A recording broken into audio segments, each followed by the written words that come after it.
I'm your insulin pump, Peter the Pump. What's insulin?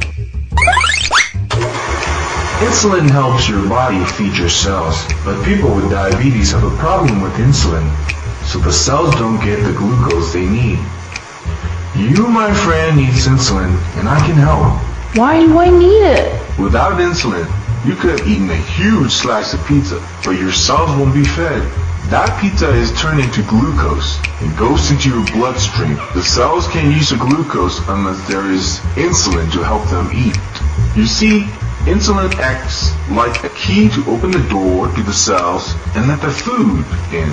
In your type of diabetes, type 2, your body makes insulin, but your cells can't use it very well, so the glucose still can't get in, and your cells can't eat and get energy. Before diabetes, your pancreas made all your insulin. Like a smoke detector, your body sensed when there was more glucose in the bloodstream. It sent out an alarm. Time for more insulin, time for more insulin. Are there different kinds of insulin? Insulin that's not made in your body comes in several types. Each type works at a different pace. Different type of insulin are like different type of Olympic runners. Some are like sprinters, others are like marathon runners, and then there are ones in between. Rapid-acting insulin called Lipspro or Humalog is the fastest insulin. It starts to work within 15 minutes. It's used up in 4 or 5 hours, and you take it right before meals. Short-acting, also called regular insulin, is also used around mealtime. It takes longer to work than rapid-acting insulin. It's taken about 30 to 45 minutes before eating. It can keep working for up to 6 hours. Rapid-acting and short-acting are both clear-colored. Two types of intermediate-acting insulin are NPH and Lent. They're mixed with the substance that makes the body absorb the insulin more slowly, which makes them cloudy. NPH begins to work about 2 to 4 hours after taking. It works hardest 4 to 10 hours after injection. It keeps working for 10 to 16 hours. Lent lasts even longer. It stays in the body from 12 to 18 hours. Long-acting insulin or ultra-lent starts to work in 6 to 10 hours. It can stay in the body for 20 hours or more. It's taken in the morning or before bed. If my body isn't making enough insulin, how do I get it? When a pancreas works like it should, it dribbles out small amounts of insulin all the time. At mealtime, it gives a big squirt to turn the food into energy. This is pretty much how I work. The insulin stored in me travels to your body through a thin plastic tube that's new. Here, I deliver rapid or short-acting insulin 24 hours a day. How much insulin do I take? For now, you will take 0.1 unit every 6 hours. But as you grow and get more active, it will change. What happens if I take too much insulin? Too much insulin can cause low blood glucose, also called hypoglycemia. Insulin keeps working until it's gone.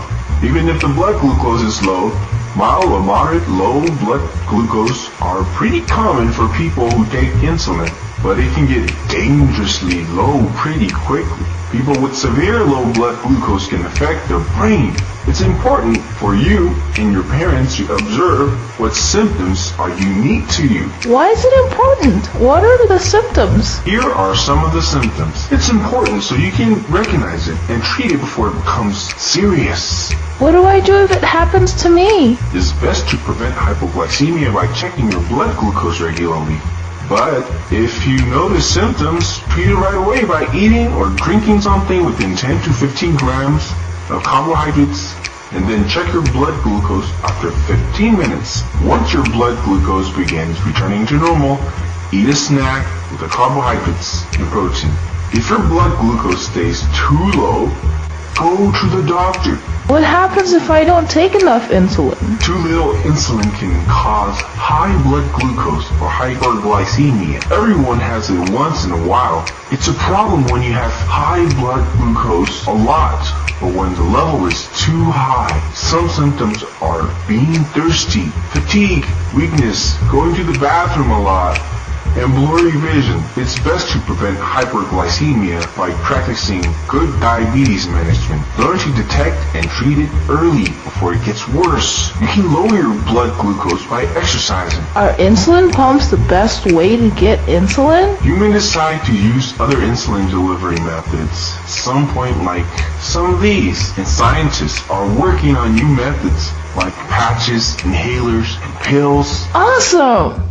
So all I have to do is take my insulin and my diabetes will be better? There isn't a cure for diabetes. People with diabetes have to control it, and taking insulin is only part of the way. What you eat and staying active are just as important.